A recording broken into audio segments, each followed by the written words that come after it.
Okay, back again. This is the second part of the notes to 2.4. Just continuing on. These won't be as long as the other ones were.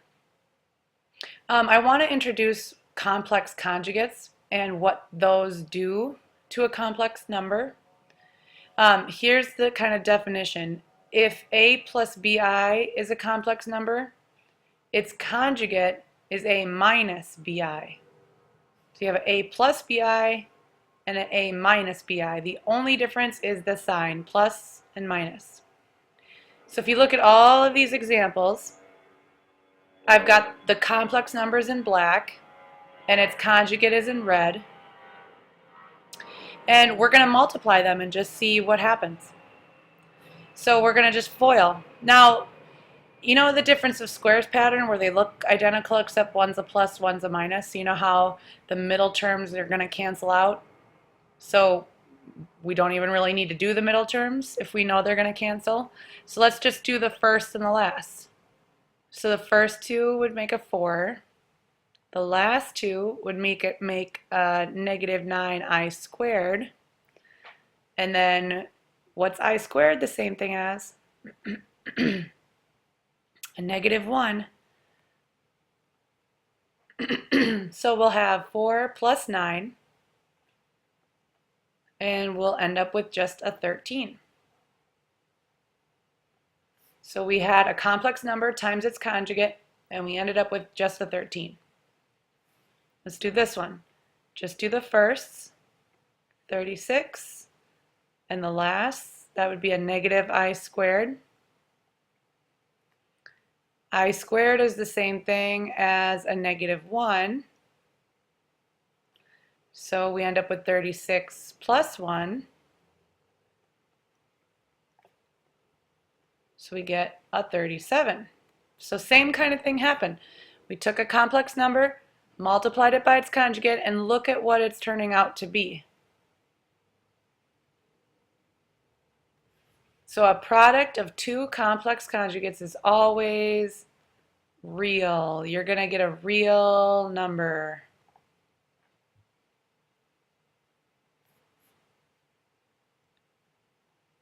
So we're going to apply that concept to simplifying problems where you have i's on the bottom and top of fractions.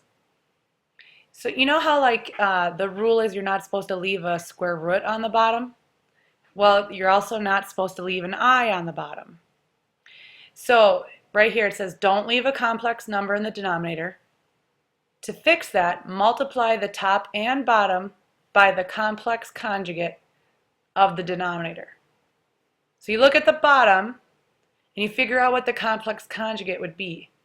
If this is 1 plus 3i, the conjugate would be 1 minus 3i.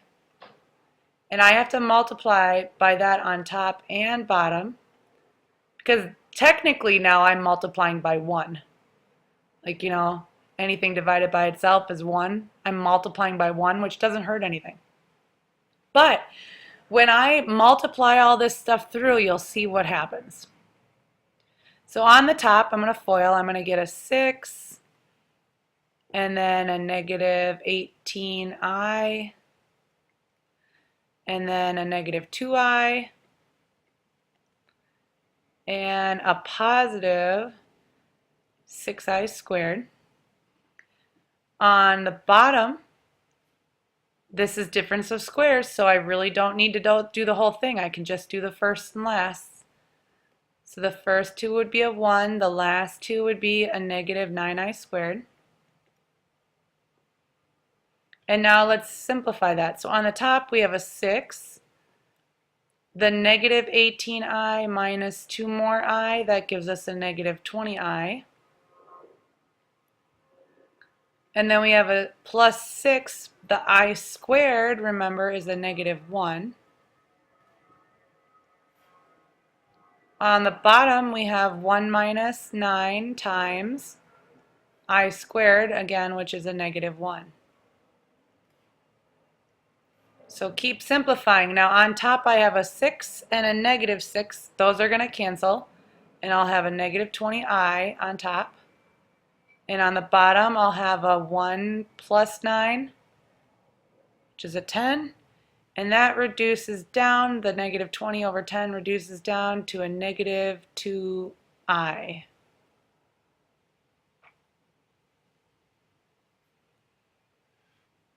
Okay, let's do this one.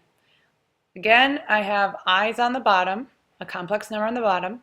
So I'm going to take the complex conjugate of that, which would be 2 plus 5i, and multiply by that on the top and the bottom. And then just do some foiling.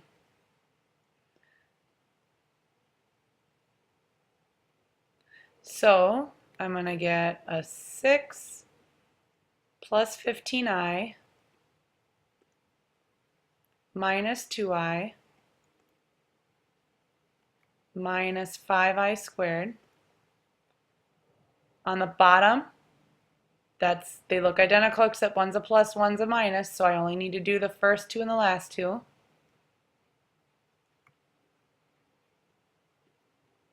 Okay, now just do some simplifying. So we've got a 6, 15i minus 2i gives us 13i, minus 5 times an I squared, which is a negative 1. And on the bottom, we've got a 4 minus 25 times I squared, again, which is a negative 1. So on the top, I've got a 6 plus a 5, so 11, plus 13i. And on the bottom, that's a 4. 4 plus 25, we get a 29. And that doesn't simplify any farther because 11 over 29 doesn't simplify, 13 over 29 doesn't simplify, so we can just leave it like this.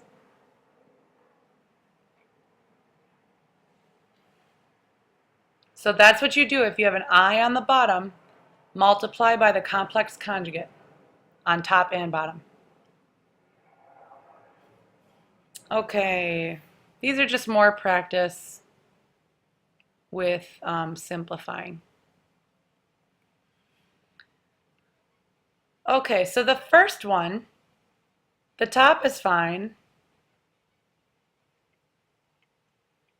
but the bottom, if I simplify that, that would be 5i, because the square root of 25 is 5, and when you have a negative sign underneath, it comes out as an I.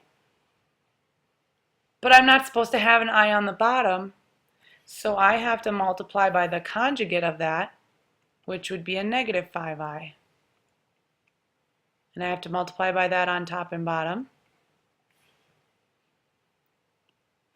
So then on the top, when I multiply 25 times negative 5, I'll get a negative 125i.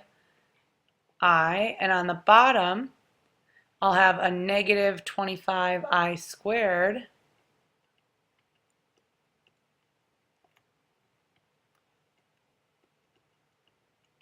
And we can replace that I squared with a negative 1.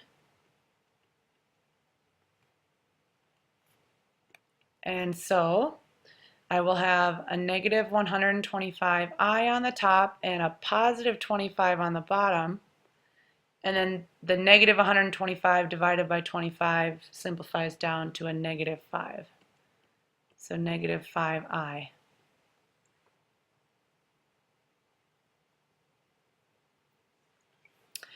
All right, this one, I have an I on the bottom, so I have to multiply by its conjugate, which would be a negative 2i on top and bottom. So distribute the negative 2i through. So we'll have a negative 6i, and then we'll have a negative 8i squared. And on the bottom, we'll have a negative 4i squared. And wherever you see those I squareds, put in a negative 1.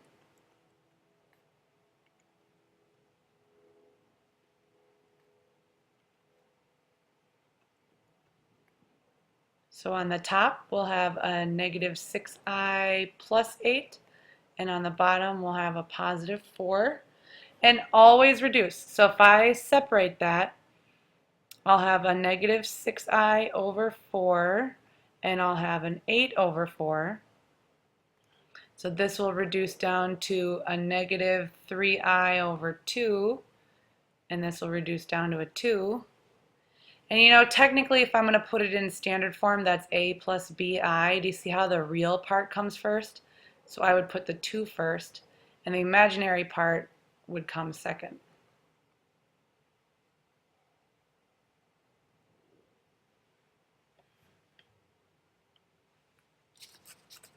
Okay, this is the last page. So now we have fractions, and we're going to be adding and subtracting. Well, anytime you have fractions, if you want to add or subtract fractions, you have to have a common denominator.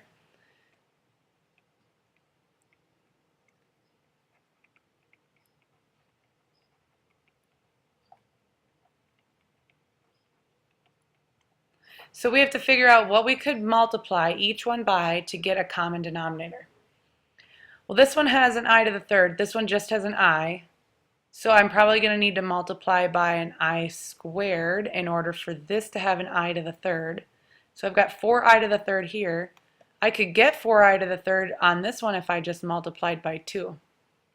But whatever I do to the bottom, I have to do to the top as well. So then I'll have a 6 over 4i cubed minus a 5i squared over 4i cubed.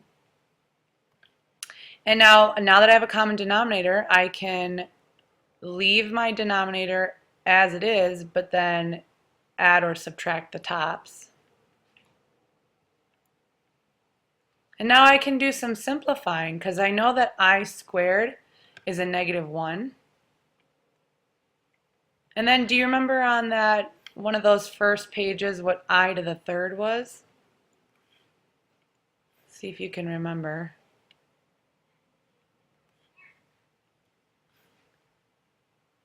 I to the third would be the same thing as, here, I'll do it over here. I to the third is the same thing as I squared times I. I squared is a negative 1 times I, so I would have a negative I. I to the third is the same thing as a negative I. So, putting all that together, on the top I'll have a 6 plus a 5, so I'll get an 11. On the bottom I'll have a negative 4i, but I'm not supposed to have an I on the bottom. So I have to fix this now. I know, it seems like we did all this work, but I have to fix it. I can't have an I on the bottom. So I'm going to multiply by its conjugate, which would be 4i, a positive 4i. So then on the top, when I multiply those, I'll have a 44i, and on the bottom, negative 4i times positive 4i would be a negative 16i squared. And again with the I squared is the same thing as a negative 1. So I would have a 44i over a negative 16 times a negative 1, which would be a positive 16. Oh, and that reduces even farther. 4 goes into both of those. So 11i over 4.